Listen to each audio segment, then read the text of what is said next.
Good evening, everyone. It's 6:30. I guess we can start. My name is Janita Gurkova, and I'm a coordinator on the events and partnerships team here at the Calgary Public Library. And of course, I would like to start our time together by acknowledging the land on which we are gathered today.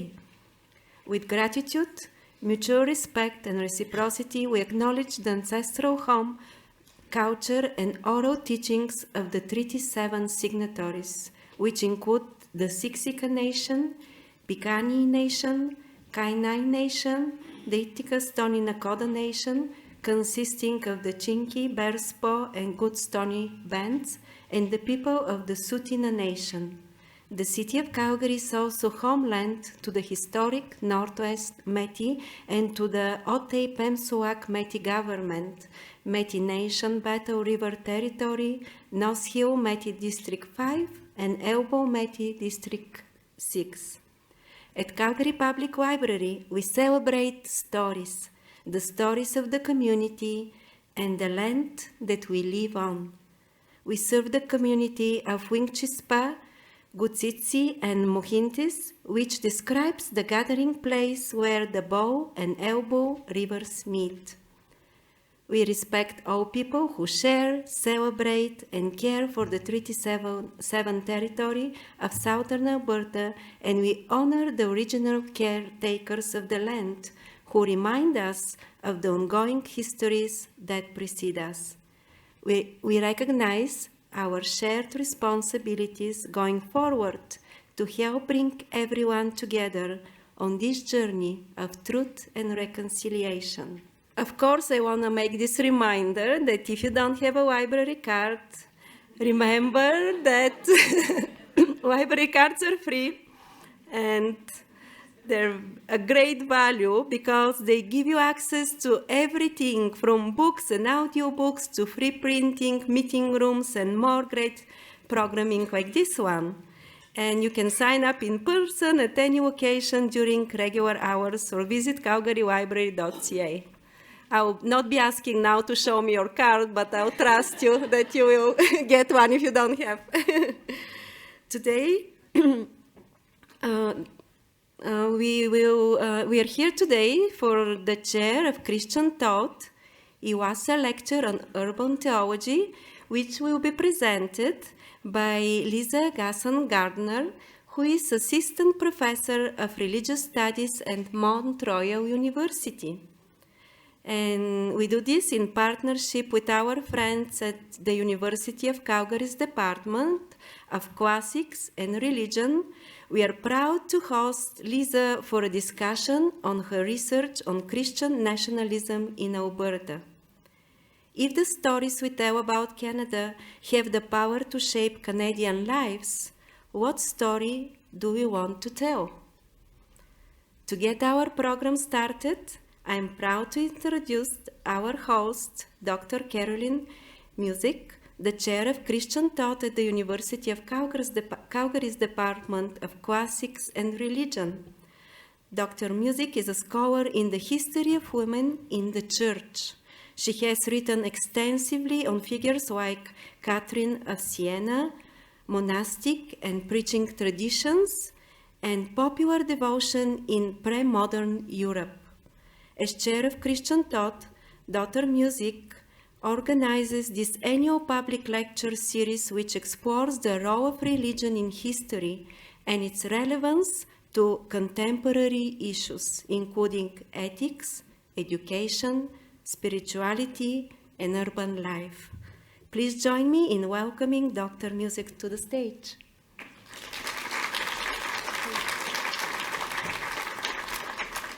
Thank you. Thank you so much, Janita, for that very warm welcome.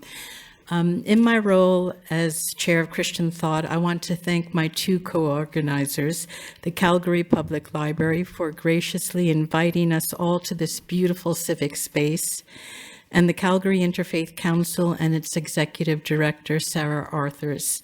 We've joined together to celebrate United Nations World Interfaith Harmony Week. That's what those letters are all about, by hosting this evening's lecture. I want to add a quick word about the Chair of Christian Thought public lectures in general. There are normally 4 of them a year. These talks seek to unite the people of Calgary by encouraging meaningful connections, promoting cultural and community engagement, and inspiring collective efforts to address social challenges. And it's wonderful to be able to do this tonight during Interfaith Harmony Week. Before I introduce tonight's speaker, I want to say a few words about the Reverend Kazuo Iwaasa, in whose memory this endowed lecture is given. Reverend Iwaasa served as Minister of Church and Society at Knox and Central United Churches in downtown Calgary from 1973 until his passing in 1982. Born in Alberta in 1918 to migrant parents from Hiroshima, he grew up in rural Western Canada. Joining the United Church in 1948, he devoted his life to human rights, social justice, and compassion. His tireless efforts supported welcome and drop-in centers, and his activism for environmental protection was ahead of its time. It is an honor to give an annual lecture in Reverend Iwaasa's memory. Now for tonight's speaker, Dr. Lisa Gasson-Gardner is Assistant Professor of Religious Studies at Mount Royal University, and I think I see a number of her students here, which is fabulous. Her book, Listening Right, Truth, Effect, and White Evangelical Christianity, is under preliminary contract with Fordham University Press. Dr. Gasson-Gardner's current research focuses on Christian nationalism in Alberta, and her talk tonight explores how competing narratives about Canadian identity, particularly claims that Canada is a Christian nation, are shaping public policy, political engagement, and democratic life in Alberta. Dr. Gasson-Gardner's talk will run for about 45 minutes, and then she will introduce 2 of her students to give brief responses, after which the floor will be open for questions. And this, by the end of question time, should take us to around 8 p.m., and as it's Interfaith Harmony Week, we will have a lovely reception at the top of this room, and you are all welcome to stay for nibbles, lovely dishes, little dishes, and soft drinks. But please join me in welcoming to the podium Dr. Lisa Gasson-Gardner to give the Chair of Christian Thought annual Iwaasa lecture on urban theology. Lisa.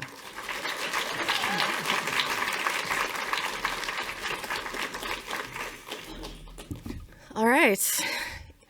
In the beginning, God created the heaven and the earth. This is the opening line of a creation story. It's a story that's told by Jewish people and Christian people. Muslims have a similar story. The story explains the origin of the world and how the world is ordered. There's heaven, there's earth, there's land and water. There are plants and animals. And then God makes humans. Scholar of religion Melissa Wilcox writes that stories can make, unmake, and remake the world. The Christian Bible says in 1 John, "In the beginning was the Word, and the Word was with God, and the Word was God. Through the Word, all things were made. Without the Word, nothing was made that has ever been made." The story says that God spoke the world into existence. Can I speak a different world into existence, a different reality? There once was a professor who was very scared of speaking to a lot of people, but they took a deep breath, and confidence entered her body. I feel the same. Okay, what does Melissa Wilcox what does she mean when she says that stories make the world?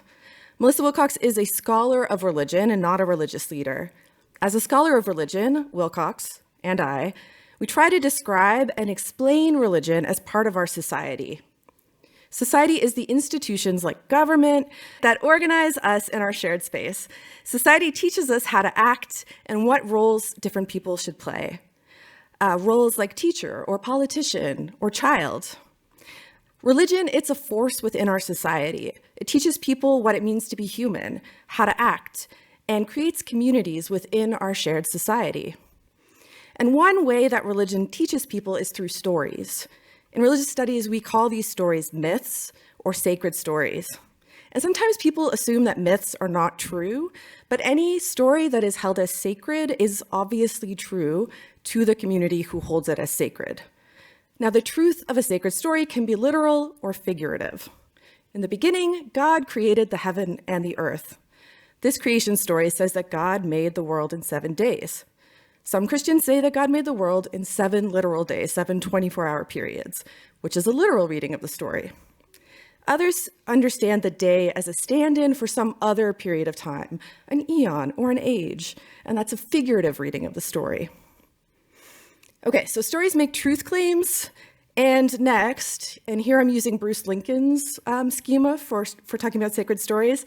Next, the stories have credibility, which is the why should I believe this story piece?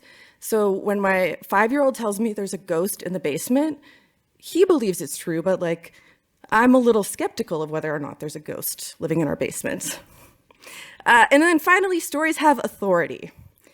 This criterion is it's something more than authority. It is the kind of authority that shapes how people understand the world and what it means to be human. Stories with authority, they orient us in the world and they point us on the path that we should take. For example, when Muslims pray, they face Mecca. They orient themselves towards the origin story of their religion. They pray together, making the same movements, and in so doing, they remember their past while living into their present and then imagining their future. Stories with authority, they orient us in this way. Melissa Wilcox also says that stories can stabilize, shape, and even revolutionize a society. So take, for example, Darwin's theory of evolution by natural selection. Before Darwin's theory, people, and here I'm talking Western Christian culture, people took for granted that God made human beings. It had to be God who made us wondrous, beautiful creatures. Darwin's theory challenged Christian explanations of the world. And some people responded by adjusting their understanding of truth claims in the creation story. They adjusted and said, okay, it's figurative language, not 7 literal days. Some people responded by rejecting the authority of the Christian creation story, and instead they adopted Darwin's story as their authoritative story. And then yet others responded by rejecting the authority of Darwin's story. The term fundamentalist comes from a collection of Christian essays called The Fundamentals, which push back on modern explanations of the world. The strict biblical literalism of the modern era was a response to new stories, like evolution, that challenged the authority of the Christian stories. I'm gonna drink some water. So negotiating, arguing about, and retelling stories is how we, as people in communities, it's how we build our shared understanding of the world. So what groups tell stories? Religious communities tell stories, gurdwaras or temples or mosques. People tell stories together. Subcultural groups, they tell stories. For example, the queer community. Here I'm using queer as an umbrella term for everyone who identifies across the 2S LGBTQI+ community. Queer people tell stories about who they are and how they want to live together. And then we have fan cultures, like Taylor Swift Swifties or fans of the Marvel Universe. These cultures together tell stories that shape their world. There are communities that we seek out because they connect with us and our identity. And then there are communities we just find ourselves in. We are all here. We are all here in Calgary, Alberta. And we're all in Canada, which makes us all part of Canadian society. So what stories make us Canadian? As a kid, I learned that Canada is a mosaic. I do apologize, this is the only picture that didn't turn out. This is a picture of the mosaic that was hanging in the foyer of my junior public school in Scarborough, Ontario. And actually, my classmates made it, and you can't see it enough to tell, but there are two people I know who were in this mosaic. They actually just recently took it down, which is wild. That means it was hanging there for 30 years. So it was there for quite a long time. And I remembered that there were people I knew in the mosaic, but when I looked it up, I saw that it presents supposedly the history of Scarborough, but there is no reference to Indigenous peoples. That piece I had not remembered. And so maybe it was time for it to go. So why do people take up the mosaic as a metaphor for Canada? Because many of us arrived in Canada as settlers from different places. We join Indigenous people and people who came here through forced migration.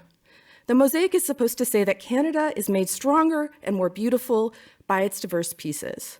A mosaic only comes into focus if the picture is brighter and if you stand back and see the whole thing.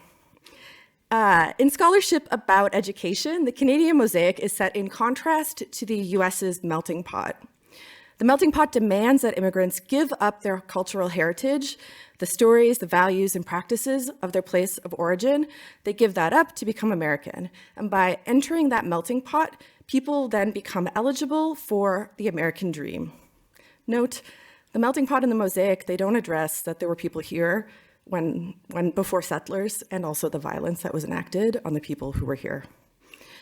Okay, according to a 2023 Calgary Board of Education description, in social studies, students learn to be citizens in, quote, Canada's pluralistic, bilingual, multicultural, inclusive, and democratic society, end quote.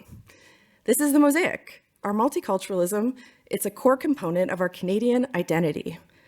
Canada, in fact, was the first nation to adopt multiculturalism as an official policy almost 40 years ago. So the 1988 Multiculturalism Act commits to recognize and promote the understanding that multiculturalism reflects the cultural and racial diversity of Canadian society and acknowledges the freedom of all members of Canadian society to preserve, enhance, and share their cultural heritage. So the mosaic, it's a myth. It's a sacred story we tell about Canada. It's part of what Robert Bellah calls civil religion. Civil religion is the consensually shared stories, values, and symbols, practices that bind together a pluralistic, multicultural society. Together, we don't all share an Indigenous worldview. We don't share Islam or Sikhism, and some people are not religious at all. However, we do all together share a sense of what it means to be Canadian.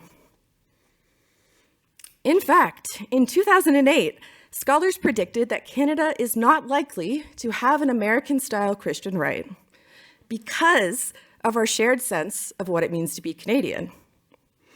So what do scholars mean by American style? This scholarship surveys evangelical Christians. So evangelical, like queer, can be used as an umbrella term. Evangelical Christians come from Christians who are in various denominations and non-denominational communities, and they are identified as sharing a set of characteristics.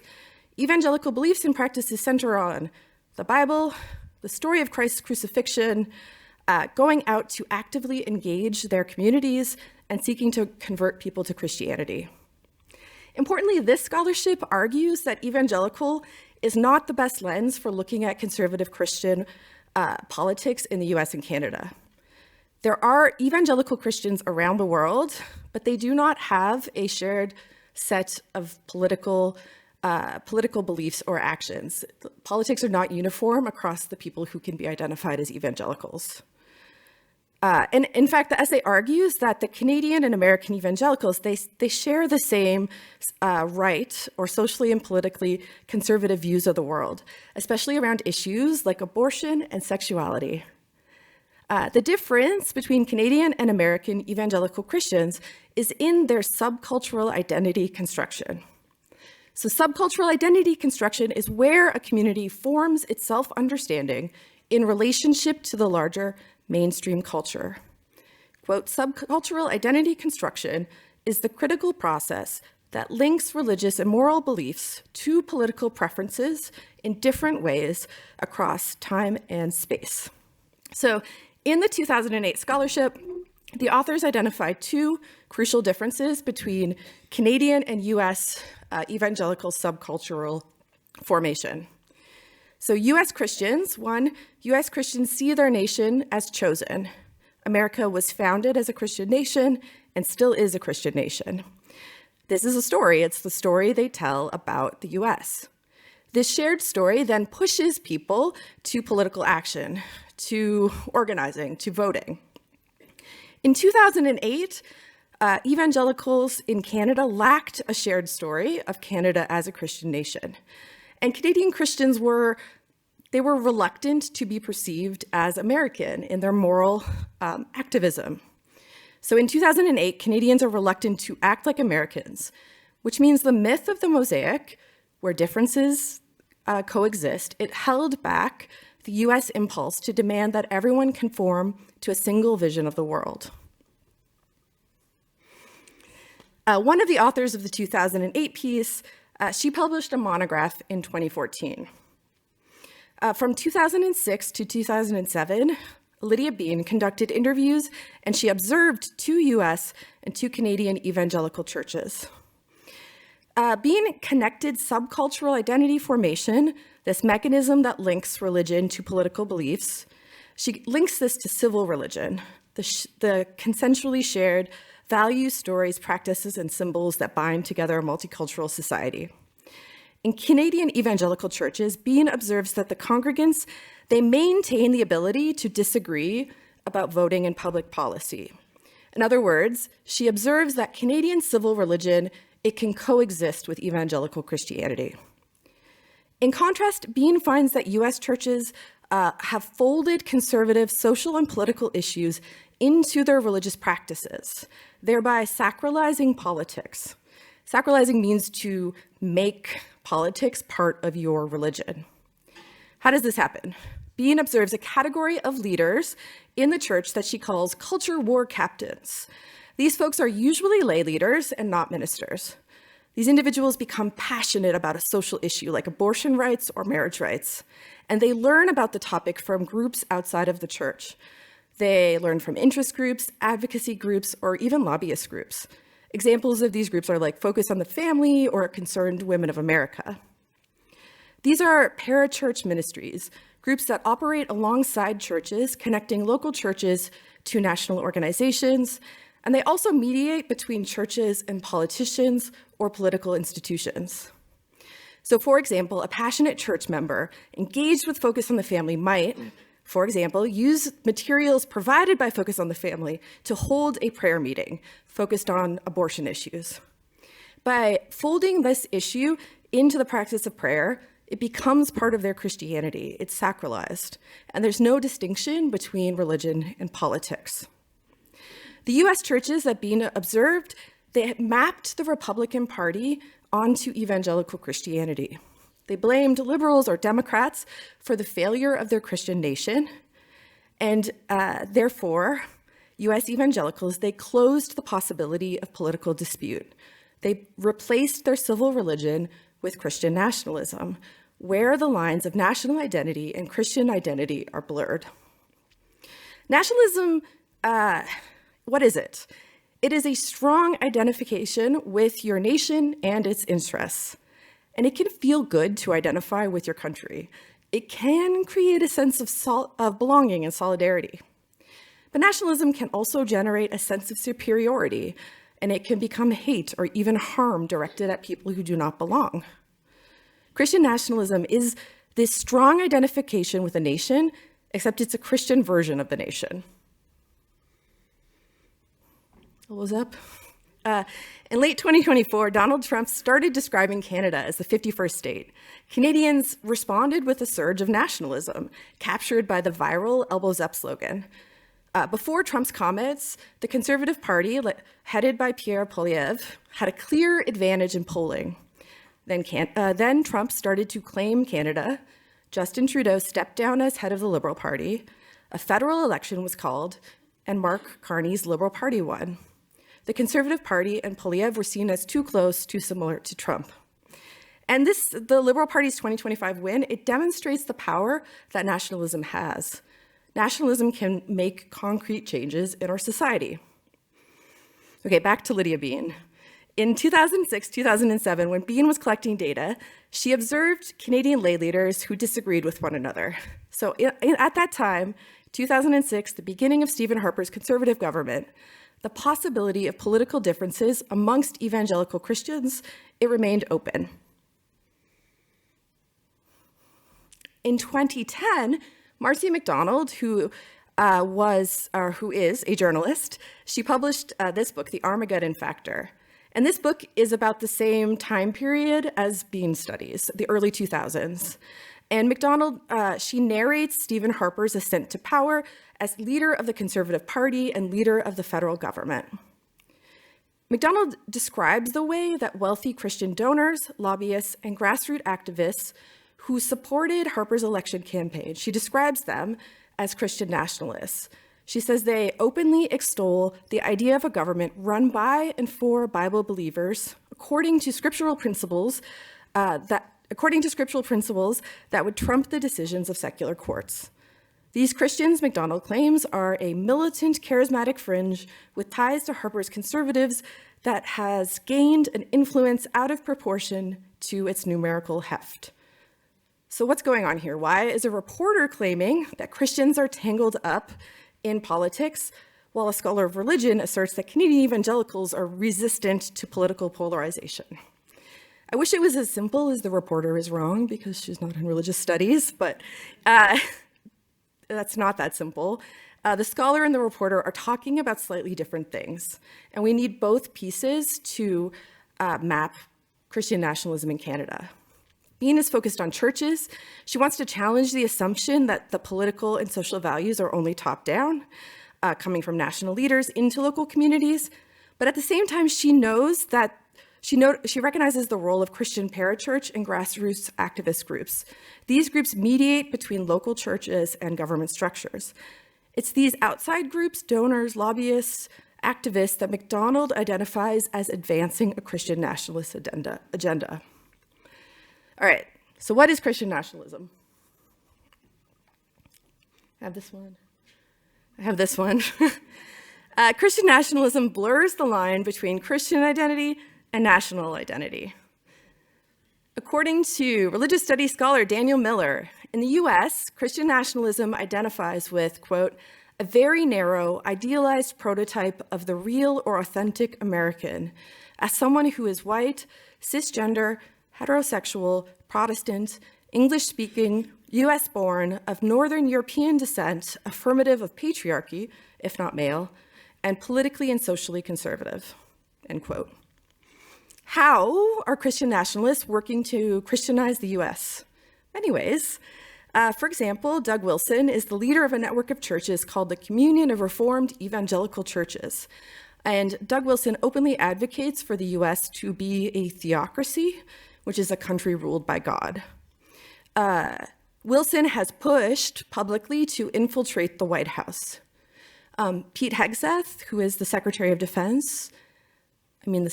War, he attends one of Wilson's churches. And Hegseth made news when he reposted a video of Wilson's pastors saying that women should not vote. Instead, their husbands should vote on behalf of the family.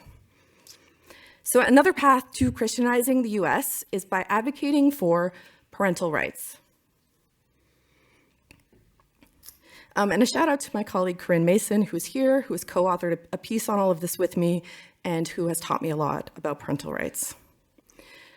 So the contemporary link between conservative Christianity and parental rights, it can be traced back to activists like Anita Bryant, who led the 1977 Save Our Children campaign. In 1978, Connie Marshner, a conservative Christian, wrote a book called Blackboard Tyranny. In it, she writes, parents' rights come from God by way of natural law. The existence of the family unit presupposes parental rights. Continuation of civilized society presupposes the existence of the family unit. Now, our premier, Danielle Smith, she echoed this argument in 2024 when she introduced Bill 24, the Alberta Bill of Rights Amendment Act. I watched her give the speech and the second reading of this bill live. Watched the live stream from the legislator. It can be very exciting.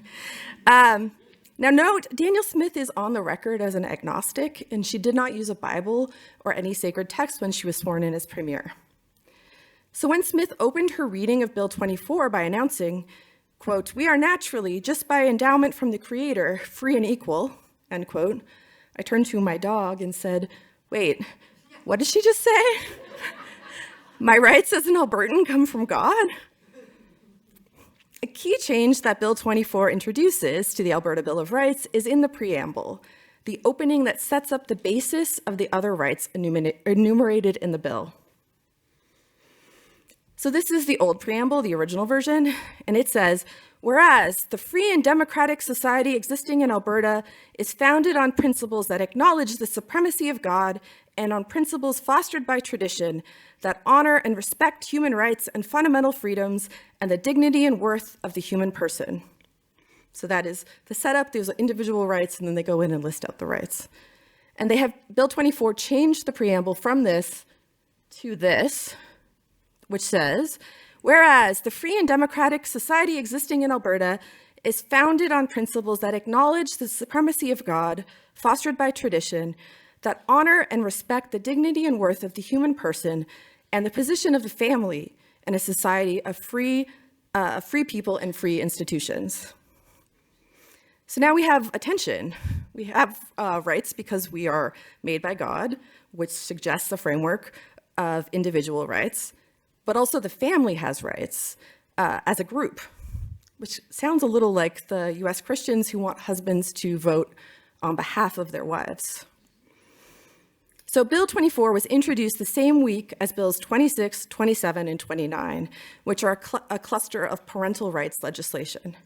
These laws ban most gender-affirming care for youth, exclude trans and gender-diverse people from full participation in sports, and they limit access to inclusive sexual health education for all children. The UCP recently invoked the Federal Charter of Rights and Freedoms Notwithstanding Clause in order to shield these laws from court challenges that might claim the laws violate the rights of citizens. And note that despite valorizing the family, these laws do not allow Alberta parents to support their children accessing gender-affirming care if they want to support them. Okay, where is this all coming from? According to the government, it's coming from concerned parents who are asking for this legislation. In reality, there are parental rights groups who lobby for this kind of legislation. So groups like Take Back Alberta, Parents for Choice in Education, and this group, which is Action for Canada. Specifically, Action for Canada directly shaped the explicit books policy announced in Alberta in May of 2025. Who are Action for Canada? Action for Canada was founded by Tanya Gaw. She founded it during the swell of grassroots activism that emerged in response to government restrictions on movement during the COVID-19 pandemic. And Action for Canada is explicitly a Christian nationalist organization. If the header, "God keep our land glorious and free," doesn't convince you, then what about an interview with former Premier Brian Peckford? The interview is called "Former Premier Brian Peckford to the last surviving architect of the Canadian Charter of Rights and Freedoms to affirm that Canada is a Christian nation, founded on Judeo-Christian principles reflected in its constitution, laws, values, and symbols." So these folks, they blur the lines between Christian identity and Canadian identity. At the core of Peckford's arguments is the preamble of the Charter of Rights and Freedoms, which says, "Whereas Canada is founded on principles that recognize the supremacy of God and the rule of law." According to Peckford, all of the authors of the Charter were Christian. It's therefore self-evident that the supreme God in the preamble is the Christian God. In the same video, Tanya Gaw bases her claim that Canada is a Christian nation on a prophecy that she received from God. "It was like 2016, and the Lord said to me, 'Tanya, I want you to proclaim Canada as a Christian nation.'" End quote. Gaw says, quote, "Canada is a Judeo-Christian nation inherited by our British Commonwealth. It's embedded in our Magna Carta. It forms our laws and our values. It's a system of governance that sets us apart from totalitarian, communist, and extremist regimes. It gives us the freedom to believe or not to believe without fear of persecution, oppression, or even death, end quote. Remember the 2008 essay that said Canadian Christians do not describe Canada as a Christian nation? Things have changed, right? Here are Christians saying that Canada is and always has been a Christian nation. And God goes further back than the Charter, claiming the Magna Carta as the origin of Canada's Christianity, right? The colonial nation of Canada, it originated as the British Dominion of Canada, this huge swath of land that the British claimed as their own, God's dominion. Tanya Gaw and her organization, Action for Canada, they directly challenge Canada's civil religion. They reject the myth of the mosaic, where Canada is made stronger and more beautiful by diversity. Speaking about ethnic diversity in Canada, Gaw says, quote, instead of shedding themselves of their former culture, they're now transplanting it here, their failed foreign systems of governance, and expecting Canadians to go along with it. Immigrants are a plan to destabilize our democracy, end quote. According to Tanya Gaw, Canada, quote, went from Christianity to this multiculturalism, which has to be revoked, to a secularism, to a post-national state with no core identity, end quote. Tanya Gaw and Action for Canada, they want to define Canada's national identity, and they have the ear of the UCP.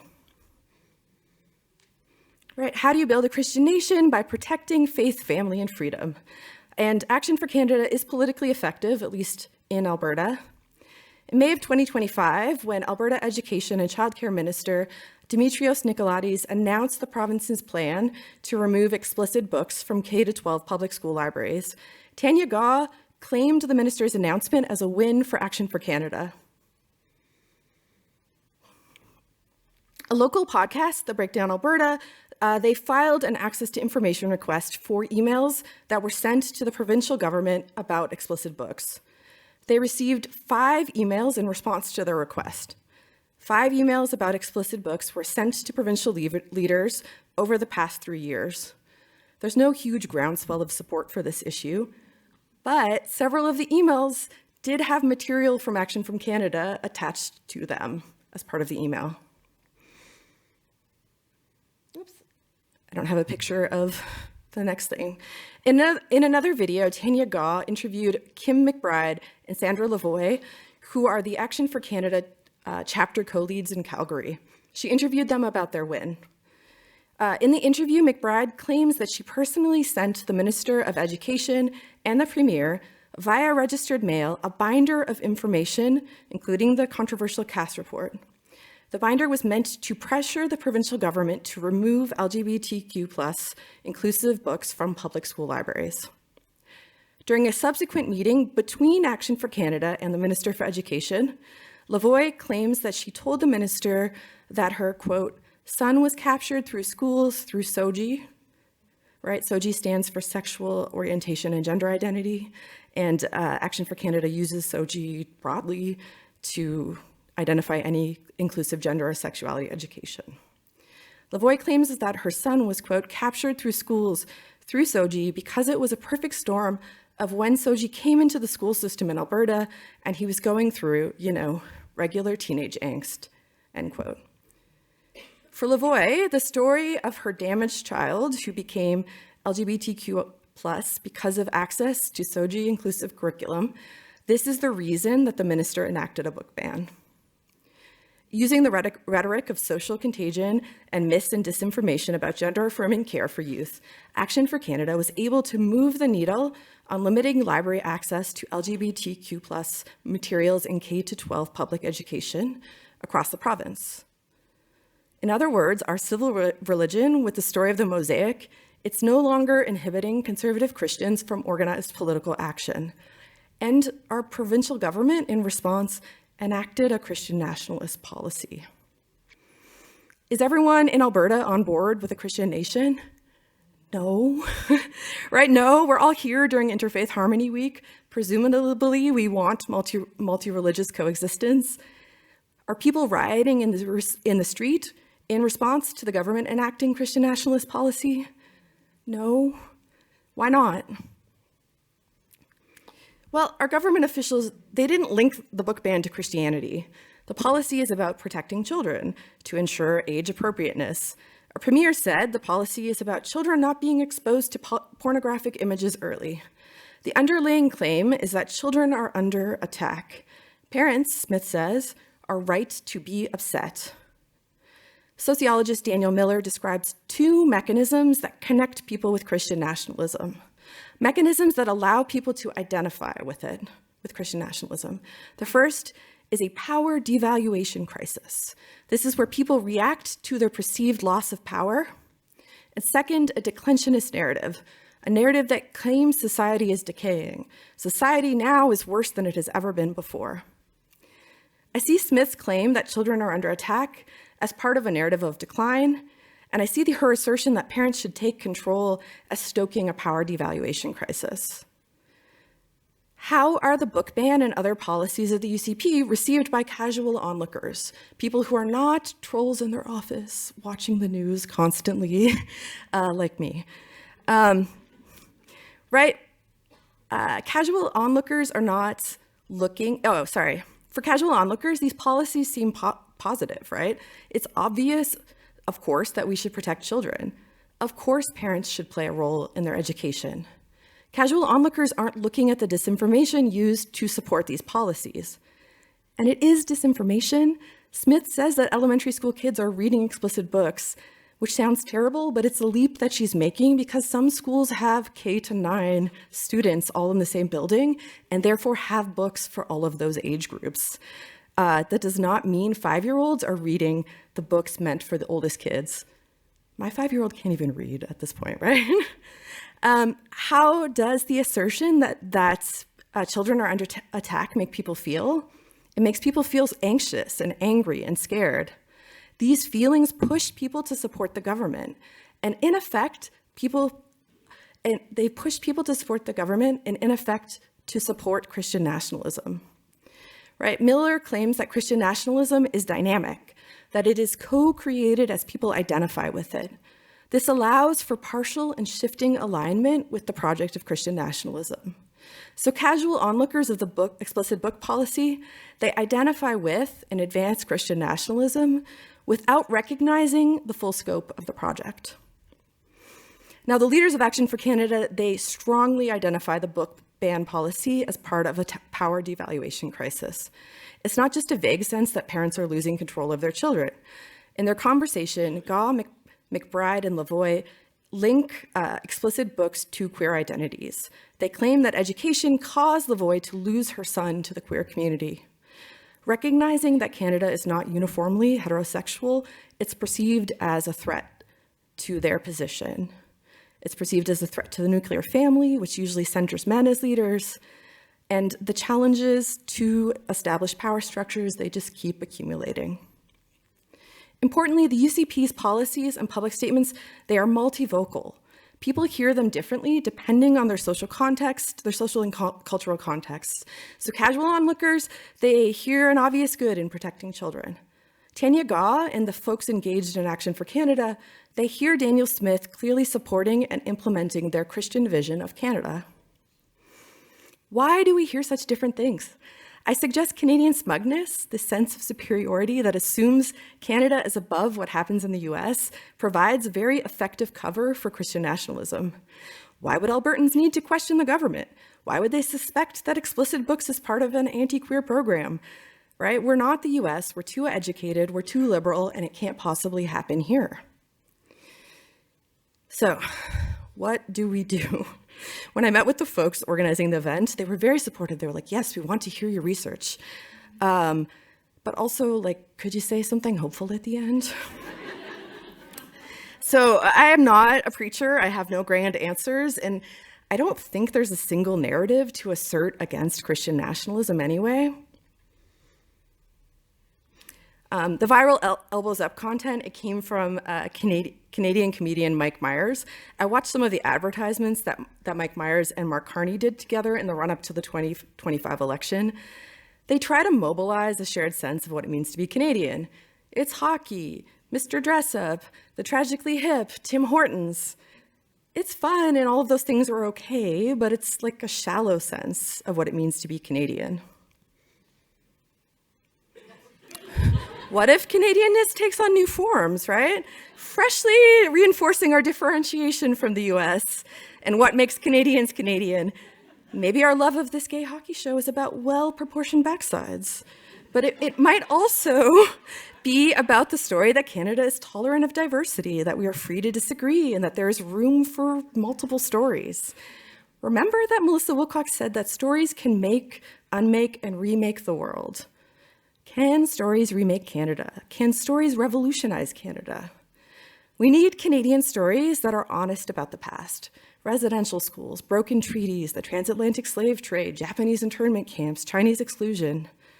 A queer theorist that I'm drawn to, Jose Munoz, writes about hope. Paradoxically, Munoz finds hope for the future by looking to moments in the past. He seeks out moments where queer community flourished, and he uses the past to imagine what might be possible in the future, a future where the current oppressions do not exist. I'm a teacher. I teach undergraduate students. In my intro classes, I challenge the assumption that Canada has a long, unbroken Christian heritage by looking at examples from our past that are not Christian. Right, this is a picture of the first mosque in Canada, built in Edmonton. It is the Al Rashid Mosque, built in 1938. It's now part of a heritage site. This is Hilwi Hamdan, one of the women who was instrumental in having Al Rashid founded. She was born in contemporary Lebanon in what was the Ottoman Empire. She came to Canada when she married Ali Hamdan, who was a fur trader in northern Alberta. According to the history I've read, when she arrived in Canada, Hilwi connected with a local Jewish family, and her ability to build community served her when she advocated for a shared prayer space. Right? In addition to the past, we need a story of the present that can hold complexity, because we are a bunch of very different people. I am not calling for a return to the mosaic as our central myth, especially if we return to a mosaic like the one at my junior public school, which depicts Scarborough's history without acknowledging Indigenous people. So what else can we look to? This is a piece by Vancouver-based artist Naoko Fukumaru called Ocean Scars. She uses kintsugi, the 500-year-old Japanese practice of repair that highlights the fracture lines instead of trying to disguise them. This is a sea urchin shell that's held together by gold and by textiles. This is a mosaic that acknowledges difficulty, maybe. It's a mosaic that's attentive to fracture. Kintsugi is a practice rather than a product, and the focus is on the work of repair instead of the celebration of wholeness or a finished product. Because Canada's not a finished product. The traditions I study, Abrahamic religions, they have books, texts that are fixed, finished. And this is where I learn from Indigenous folks and from other cultures who see storytelling as a practice, where stories are told over and over again, repeated with difference for different audiences in different circumstances. Even texts that are fixed, they're constantly read by new people in new places, in new moments of time. In my classroom, we practice being together, being part of a community. My Why Religion Matters course, it requires students to visit one unfamiliar religious community. And we start tomorrow, actually. I'm going with the group to Dashmas Cultural Center tomorrow morning. On Sunday, I'm going to the Calgary Buddhist Temple. The following weekend, we're going to Temple B'nai Tikva and to the Calgary Unitarians. These site visits, they ask students to practice their critical skills.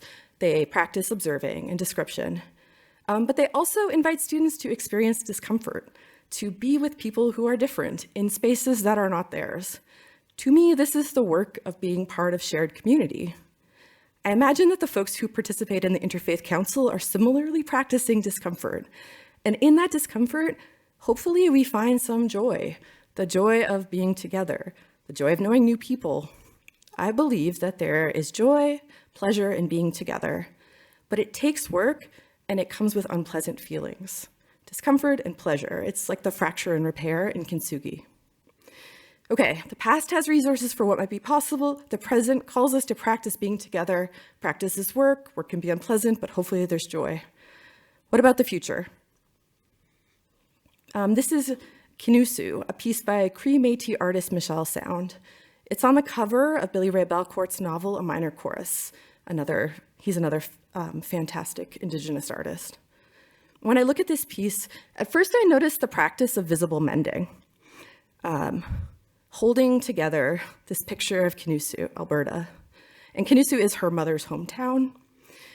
Looking more closely, I saw that sound was doing more than mending, right? She's embellishing with beads, with tufting. She's drawing on traditional practices. This is another piece, dictionary from 2022. It's a page from a kid's English Cree dictionary. The font is 1970s. By drawing on children and education, this piece evokes residential schools and the genocides enacted on Indigenous peoples and cultures. Sound said these pages came from workbooks that she encountered as a child. She ripped out the pages with words that she found difficult to pronounce, and she intends the piece to show the precarity of Indigenous languages. Billy Ray Belcourt wrote an essay to introduce her art show. The art show was called Holding It Together. He wrote, "We have to think paradoxically, which is to say that sometimes our desires are impossible or laden with difficulty, but we desire all the same. It also means that we have to believe it's possible to confront history's atrocities and not be ruined in doing so." You might think, okay, Lisa, more work rethinking the past. Remember though, looking to the past can show us the way into the future. The sutures here show the present as a rethinking of the past. What about the future? Joshua Whitehead is an Ojibwe two-spirit author who writes amongst many things about the apocalypse. The apocalypse is the end of the world. For Whitehead, the apocalypse is an opening. It's an opening into a different future, one where Indigenous peoples can flourish. In a talk, Whitehead describes Indigenous futurisms as a virus that gets plugged into Western ways of knowing. Indigenous thinking disrupts the categories we assume are natural, right? Indigenous peoples have gender categories that exceed the binary of male and female. Indigenous ways of knowing disrupt the hierarchy between humans and non-humans. The future breaks into the present by unsettling our assumptions about what is natural and normal. His way of describing Indigenous futures, it led me to see this art also as like infected, right? It is colorful mutations that burst out through the black and white. And if we look at the piece that way, it's not an effort to make the past whole again. Instead, it's the future bursting through with humor, with brightness, with impeccable skill. But it's not without acknowledgement of the past and the complex experiences, painful or pleasurable, horrific or everyday, that brought us to this moment. As you might guess, as I prepared for this talk, I spent a lot of time reading Indigenous authors who write about the future. Joshua Whitehead is working on a new novel, Billy Ray Belcourt. I also read Nnendi Okafor's Death of the Author, a novel that beautifully draws on Afrofuturism and has robots. You should spend time with these authors and thinkers too. I cannot speak for Indigenous futures or for the future of any other minority community. My role is to listen, learn, and collaborate to support the diversity of these stories and their endurance during this moment where there are active movements to suppress them and active movements to assert a supremacist narrative of our past and our future. There isn't one Canadian story, there are many. So I'm a teacher, I see the future in my classroom. Last winter, I taught a class called Religion in Public Life, and I read a lot of the material for this research with my students in this class. And the students pushed my thinking. They pushed me to look closely at Action for Canada. They challenged me to resist perpetuating polarization by making Christian nationalists into a monolithic other to be feared. And so tonight, 2 of my students are here to respond to my talk. Maybe it's cheesy, but this is, these students are where I get to see a future that is beyond me. The future is not static or determined. The future is different right now as we think and learn together. Right? Maybe as we think and learn together, as we learn to tell different stories, Canada becomes different too. All right, let me call my students up. As they come up, I'll tell you, I asked them to answer 3 questions. The first is, 1, did I describe Christian nationalism in Alberta accurately? 2, how does Christian nationalism affect your community or the community that you studied in our course? And the third question is, what stories should we tell about Canada? First up is Aya. Abdallah is a recent sociology graduate from MRU. Currently, she supports new immigrant youth at Calgary Catholic Immigration Services. Right now, she's investigating graduate programs and aspires to be a registered psychologist. Aya's research into Islamic political organizations in Canada brought an important counterpoint for our class and for my research. Ready?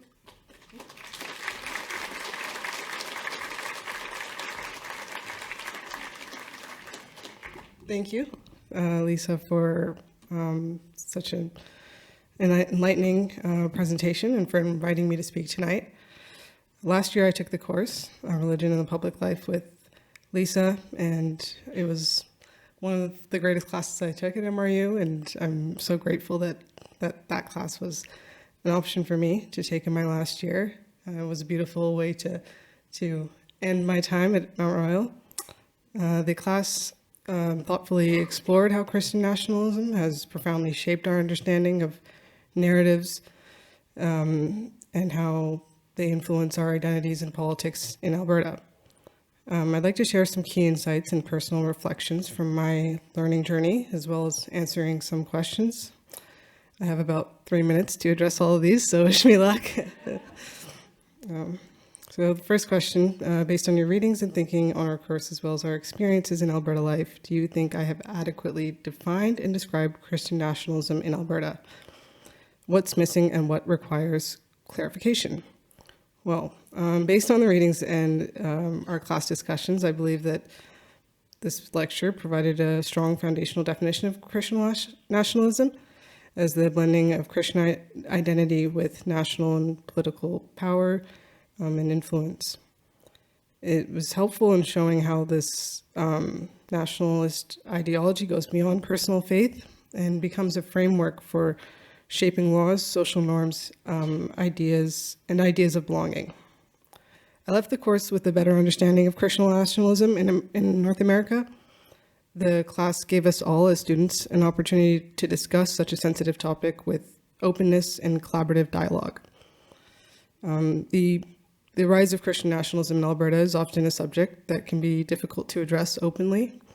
And I commend Lisa for her willingness to engage in this topic and for creating a space in which students can ask questions without judgment and deepen their understanding. All right, which takes us to the second question. How does Christian nationalism affect your community and affect the communities and the organization you studied in your course? Well, in my own community, as a Black Muslim woman, I experienced this impact of Christian nationalism through the marginalization of my identity and community. The rise of Christian nationalism has contributed to the increase in hate crimes against Muslims, as well as to broader forms of systemic marginalization.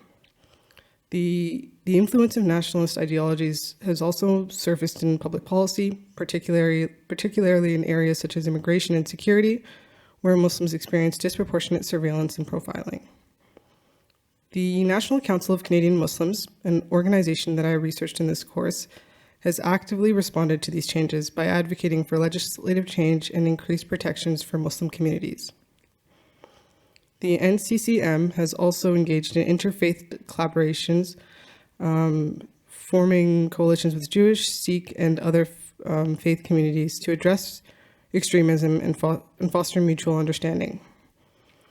In contrast to groups such as Action for Canada, organizations working to counter Christian nationalism emphasize inclusion and collective responsibility. Addressing the harms associated with Christian nationalism requires active engagement from Canadians, as well as sustained efforts by religious and political organizations committed to equity and the creation of safe and inclusive spaces for all. And finally, what stories should we tell about Canada? How does your particular position in Canadian society speak to our story? And where should we look for resources to write Canadian stories? Well, the story we tell about Canada is not a single unified narrative, but a layered one, rooted in Indigenous presence, shaped by migration, and constantly evolving through the lives of those who arrive and those who've always been there. My family settled in Canada as refugees from Somalia in 2003. I spent the last 23 years in Calgary, a city that I'm proud to call home, and Canada welcomed us with open arms and promised us a new beginning. one grounded in safety, possibility, and dignity. Growing up as a Somali Muslim girl in Canada, I experienced firsthand what the cultural mosaic looks like in practice, navigating multiple identities while learning that belonging does not require erasure. My position in Canadian society reflects a broader Canadian story, one of refugees becoming community members, contributors, and storytellers themselves.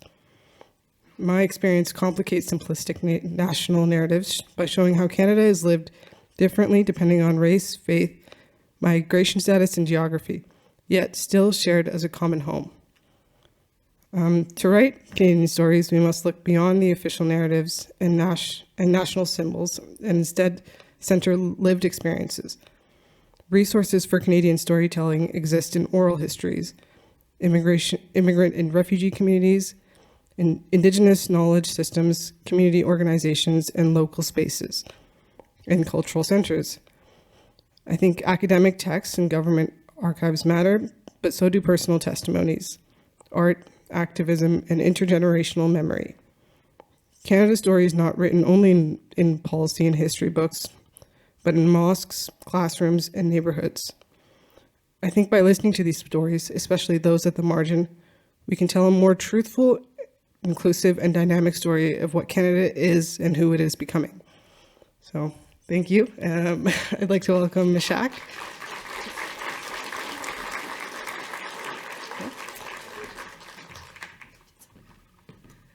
Okay, and we also have Muessig Sawasawa, who is a sociology student at Mount Royal. He intends to study law after graduation. His insistent and persistent questions have made my research much, much better.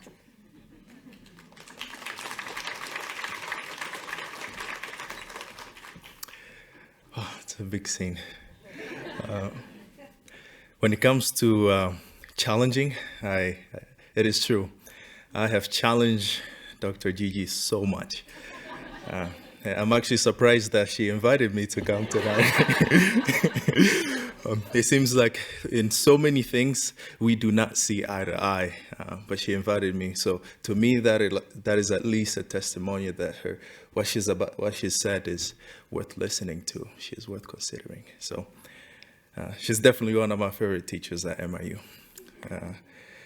So in answering the same questions, I think that she did a great job tonight in addressing Christian nationalism. That whether someone knew a little bit about it or a lot or didn't know anything at all, someone must. If someone didn't fall asleep, it was interesting. I'm sure she really did a great job. I'm sure everyone can say the same thing. So challenging. I'm really excited. Like, of course, I love what she has done right now, but I'm really excited to what her work on Christian nationalism will be like in the future. Some things that I'm looking forward to, that she will hopefully get in a little deeper, is like the diversity within Christian nationalism itself and Christian identity. And placing it within the specific historical context of, Christianity itself, especially here in North America. I'm from Congo. I moved here 12 years ago, and the things that I've been dealing with here as a Canadian, they're not part of it, right? So, and Canada, that's what Canada is. There are so many people who come from different places, and so when we talk about Christian nationalism, it's not a cookie cutter, thingy. Also, English is not my first language, so you will notice that. So let's see. Oh yeah, so some Christian communities I've noticed as well, even through taking her classes as we were looking into Christian nationalism, is that some Christian communities resist Christian nationalism itself, while others contribute to its reproduction unintentionally even. Right? So I would like to see that in the future as well. So with the second question, how does Christian nationalism affect my community? So I'm a member of the Church of Jesus Christ of Latter-day Saints, and I'm a convert to it. I wasn't born in it. So, but what I've observed in my community is like Christian nationalism is, I really have not observed it as much. Maybe because looking at the history of the church itself, even in the U.S., we're not considered Christians, so maybe that kind of saves us a little bit. But it's something similar of an attitude, at least I've observed in my church, is because it's a worldwide church. So we tend to look at how the church is doing worldwide. It has not always been so. In the past, it's been a U.S. church, and so maybe earlier and now, but not as much. You may not find that much that attitude, but of course, it's not impossible. It's there. It's obviously there, right? Let's see. That covers that. So the third question: what story should we tell about Canada? So I think that we must tell a story of Canada that is more honest than we like to think. In my 12 years of experience here so far in Canada, I have observed a holier than thou attitude towards amongst Canadians. Don't throw your shoes on me yet. So it seems to be like this kind of smugness, right? I don't think that we're better than the Americans, our American brothers and sisters down the border. But it's because we also have our skeletons. This country is I know in Africa, when you talk about if I saw a Canadian and an American, I would rather be with a Canadian. That's just how it is out there, right? We like Canadians better. But we're not any better. This is a beautiful country, and we need to approach it with all the mess that it has. Just because we are uncomfortable about our positions and the way we know truths, whether we associate a lot with Christian nationalism, we need to be open to other experiences. I like how I put it. Books are history books that people and experts have written, like Dr. Gigi. They're great, but there are more real stories within lived experiences, and we continue to develop that. So that makes this country very, very beautiful. So that's it. Thank you.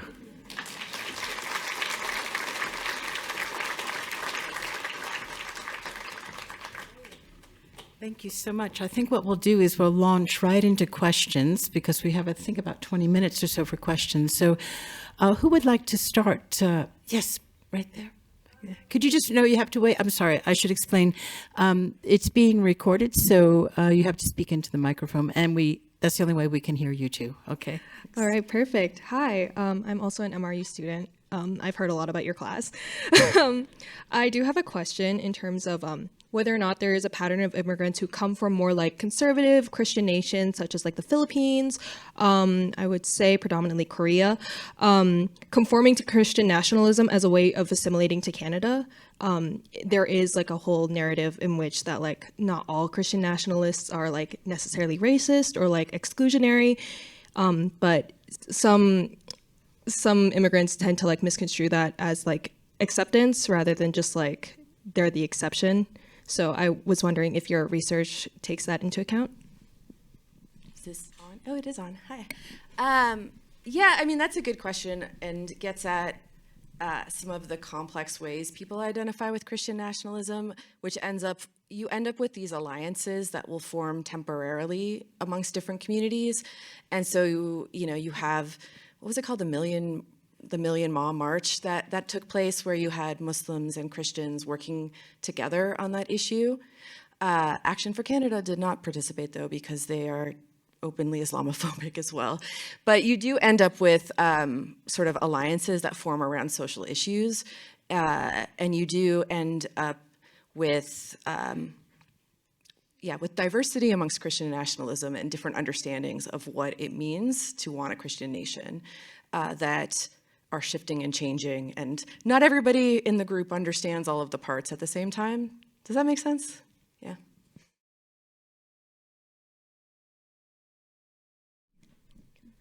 Thank you very much. That was fantastic. I wanted to ask about the mosaic versus the melting pot piece, which I thought was really interesting. And I was thinking of the Canadian philosopher Charles Taylor, who I think would say actually Canada, it really is a melting pot, because the idea of pluralism is only made possible by all those unique identities melting down into a Canadian identity that's defined as a liberal secular one. So I think Taylor kind of does a lot of work to point out that starts to cause massive problems, especially in places like Quebec where he works, where religious diversity is actually hollowed out, not in the sense that people can't practice their religion, but in a secular sense that says you can practice your religion as long as it makes no claim on public life, which is, of course, not really practicing religion anymore. It's practicing a kind of liberal Canadian secularized religion. And so I wondered if you could speak to that and its relationship with Christian nationalism. And I think the reason it matters is that I wonder how much of, aside from the monolithic, very aggressive Christian nationalists that you've addressed, especially in Alberta, probably there's a lot of Christians who feel that they don't believe that Canada should be a Christian nation, but they do feel that they should be able to practice their religion in a public way, that it should be able to make demands on their public life, which isn't necessarily nationalistic, probably most religions. I mean, for me, what I hear is you're getting at some of the ways in which secularity itself is informed by Christian notions of how power and how society should work, right? Because a lot of our ideas of what a nation is are formed by like Christian ideas of what power is, right? And so I would think where I would go would be to think of like actually when we say something is secular and when we try to assert like a monolithic kind of secularity, which wants to wash out all of the difference of religion, that there is kind of a Christian notion of power that's in that I would want to think about. I don't have an easy answer, right? Because like the reality is that it's very difficult for a lot of people who see the world differently to truly try and live the life they want to live with a lot of people. And I think it's very easy to push over into like a, you know, a monolithic like narrative of who we are. And that's why I'm like, it has to be a practice, something that we're trying and that we're working at constantly to try and fight back against that. Doesn't perfectly answer your question, but yeah. Any questions for my students? I'll ask a question to, I was just thinking about this multicultural idea. I mean, when I came to Canada, was in the 80s, and it was such a wonderful idea, this multiculturalism. What is the status of that story? Is that part of the mosaic, or is it something different? Is there where is that story still vibrant in your experience? I could ask the students this, yeah. Again, but I guess for my stance as an immigrant to Canada, a way to answer that kind of multiculturalism is when I came here 12 years ago, I spoke 7 languages. Now I struggle to speak 3. And it's because, it's true that Canada, I think in my opinion, that we like to call ourselves mosaic and criticize the Americans with their melting pot idea. But I don't think we're very different from them, because the reality is when we are in Canada, there's this overwhelming or greater culture that no matter what you believe, you need to learn about. And you can have to be one of them, I'm Canadian now, that's my citizenship. It wasn't so, right?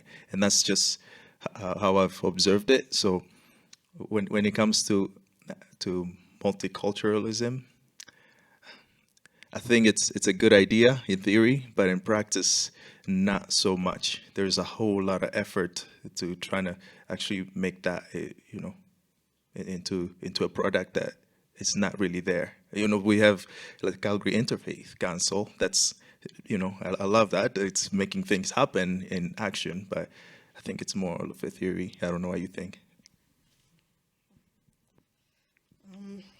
I guess just speaking on my own experience, it hasn't been easy for us. I know for our family,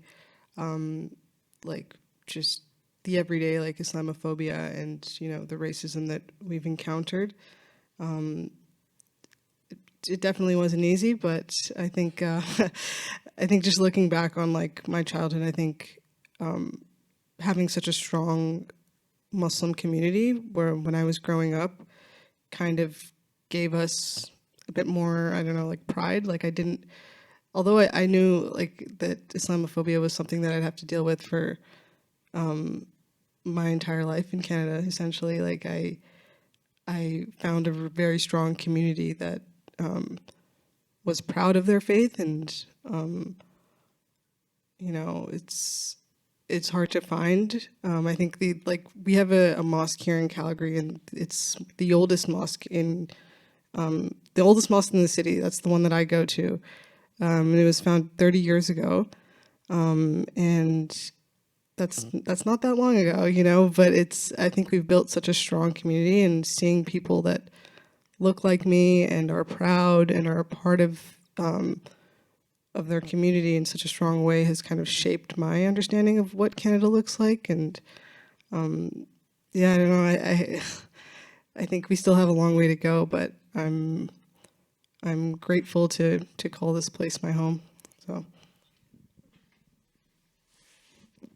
Yeah, it sounds like it depends what your... Hello? Yes. It sounds like it depends what your position is, right? How much you think multiculturalism is successful. Depends who you are, what you look like, what your position is. It's like, I don't want to do away with that idea necessarily, but I also don't want to let it make us comfortable or make us assume that like we've got it figured out. Yeah.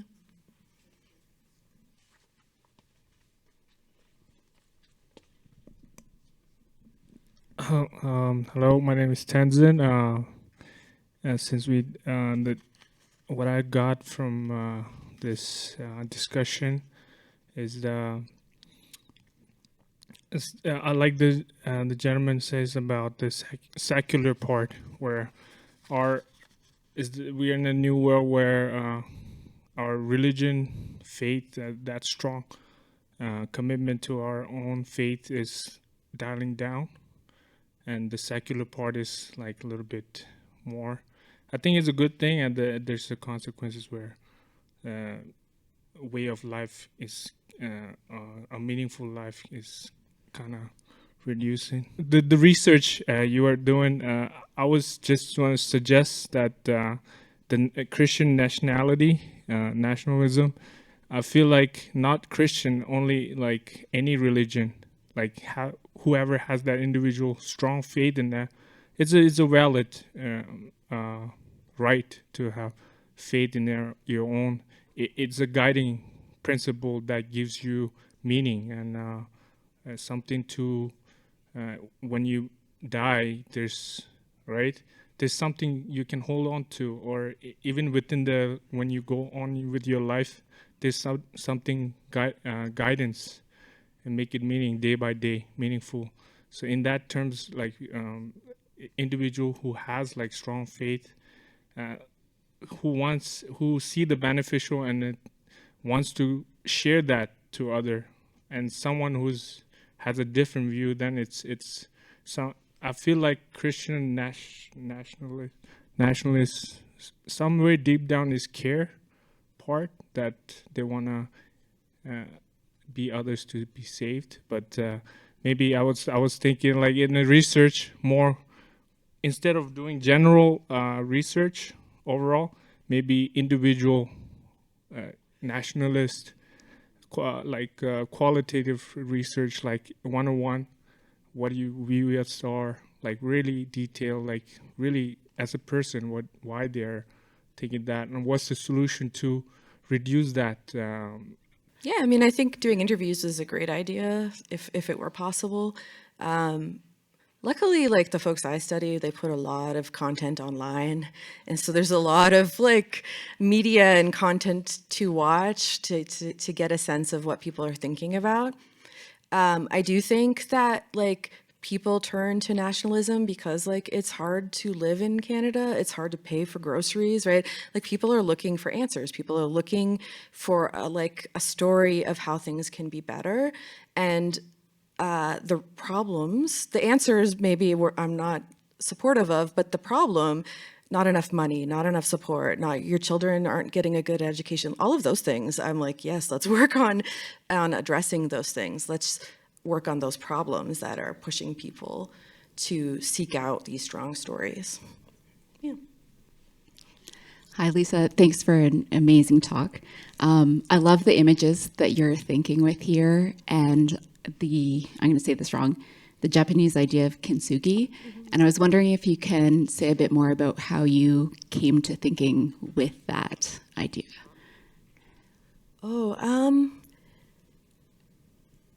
That was just me thinking for like a month. Like what is a mosaic? What would I think about? And I have been drawn to this idea of kintsugi and of highlighting fracture and of highlighting the brokenness as something to be lived with, which is part of what the practice is about. And so I don't know if I have a good answer of how I came to it. I just thought it was a cool in dialogue with the mosaic, right? Because the idea of what are we putting together? What are we thinking about wholeness it was a good dialogue partner. But it was very much from sitting and just thinking about how things, what images we could think with that are different. Yeah. Thanks for sharing it. I'm going first. My name is Nancy, and I am a queer person raised by professional Christians. We were missionaries in Kenya and Sasa, my friends up there. I know they love me, and we are in dialogue, we are in relationship, and yet, how do we understand each other, especially when there is that constant feed of social media polarizing us. I did an experiment at one point where we were sitting next to each other, and I looked at what was in my dad's feed about Kamala Harris and what was in my feed about Donald Trump, and it was just of course we don't understand each other. We're just getting totally different narratives, and so I don't know if you guys have any wisdom on that. I think it's one of the reasons that folks go at breaking apart the school system is because in public school, everybody has to be together. Everybody has to learn how to be in a classroom together and talk.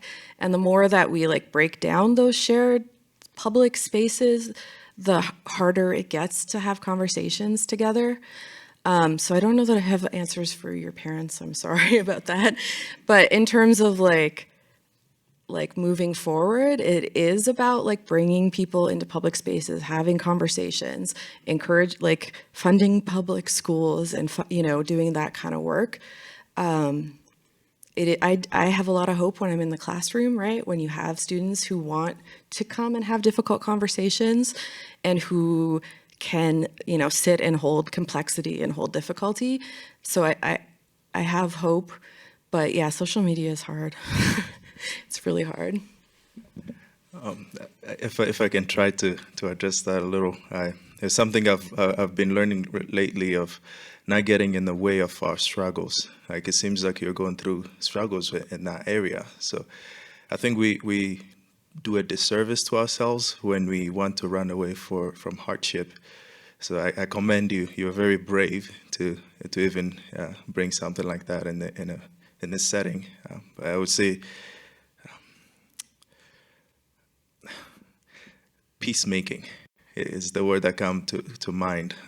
I think if you find peace within yourself first, it will be easier to look at other people in the exterior with that perspective, right? So I just hope all the best for you, but peacemaking, and don't get in the way of your struggles. They're gonna make you stronger, and it will make the rest of us way better. So I don't know.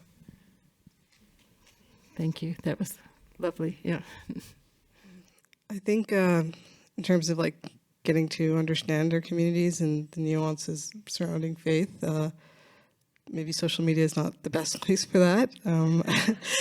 I think we do have a strong community in Calgary, and one thing that Lisa's doing in her classroom is inviting our students to field trips to explore other religious spaces, trying to give them the opportunity to engage in dialogue. And we talk about this mosaic, and if you look at your neighbors or your classmates, your friends, we have people from different backgrounds, right? And like, it's easy to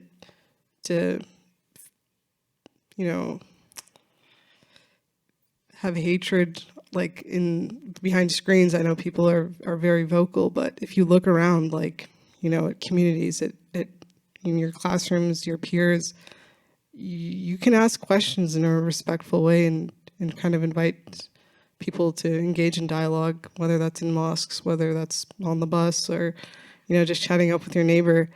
I think we all just need to sort of be a bit more curious and about the people that are in our community, and not just like stay in our bubbles or stay online.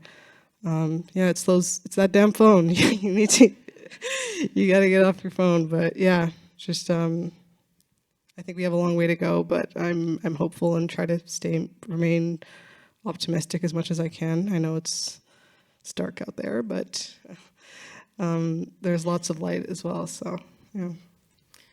Okay, we have time for one more question. Yes, that was brilliant too. Thank you. One more question down here, Katie, and then we'll close it up. Thanks. Thank you so much. The gentleman before who was talking about the generalization of Christian nationalism, he really got me thinking, sort of going back to the two books that you brought up earlier by Bean and MacDonald, just like sort of the conflicting conclusions that they had. I guess my main question, I know what I know is anthropology, so I know a lot of field work, interviews, stuff like that. And like, I'm just very curious about what their methods were. Obviously, I'll take the time to read them later. But I know if you take two churches in Canada, anywhere in Canada, it's going to be like, okay, so are you in Quebec, Ontario, Alberta, BC, where in Alberta, where in BC, etc. And going from grassroots movement, bottom up to top down, you're going to get totally different things depending on where you are in the country. And so I guess, to me, my question is just, sorry, I've had too much time to think about it. What are your thoughts on the generalization of Christian nationalism in Canada and using different fieldwork methods? Because what someone says on a website, like what APP would say on a website, what Action for Canada would also say on a website, is going to be so different from what one of the representatives would tell you in an interview. And each representative would tell you a different thing. So your thoughts on the different types, stuff like that, yeah. Yeah, I mean, I tell my students there are as many kinds of Christianities as like Christians you can go and talk to, right? Like, Christianity is not a monolith. And you also notice I was careful to say that we cannot conflate Christian nationalism with evangelical Christianity, right? Because it is Christian nationalism, as I'm trying to describe it, is much more about like a like political ideological identity than like about religious beliefs or those kinds of things. And so, and also it's slippery because you can connect with it partially. You don't have to be fully bought into the project in the way my examples are. And yes, we could chat about the methodologies that these folks use, right? Like they using survey data and they're using fieldwork. And it is, yeah, it's not a monolith. I think the reason that I like wanted to lift it up is because it's affecting public policy. And so it's not a monolith, but like these are the voices who are affecting and shaping public policy. And so it is worth paying attention and knowing how those ideas are moving and how they're acting. Yeah. Great. I would like to invite Sarah Arthurs, Executive Director of the Calgary Interfaith Council, to say a few words about United Nations World Interfaith Harmony Week. Well, I have three things I want to say, and maybe I'll remember all three by the time I get to the end, or maybe I won't. But we'll start with the first one. One, I wanted to say thank you so much to the library and to Carolyn for hosting this event and the public spaces that we were talking about. This is a public space, and we are doing the work that Lisa has been speaking of. We are doing it here, and that is a good thing. That's wonderful. So thank you all for coming and being part of this kind of complex and dynamic conversation about faith and nationalism and Christian. The other thing I wanted to share was I really loved the image of the gold linking the kind of cracked pieces together. And so we see that in the gold on those. So that was and then the last thing I wanted to say is thank you for all the promos for the Calgary Interfaith Council. Really appreciate it. And I want to say to everyone, we do bus tours too. We go and visit places, different faith communities. We host lots of really interesting events that bring people together who are Muslim, Christian, Baha'i, Hindu, Sikh, Jewish. Always get to the end and say, did I remember everybody? Unitarian Universalist, thank you. So thank you, Lisa, so much. Thank you for being nervous but doing it anyway. And thank you for your deep thinking and your wonderful mind about all of this. So thank you very much. And thank you to both of you also for coming and bringing your stories. It was very good. Thank you.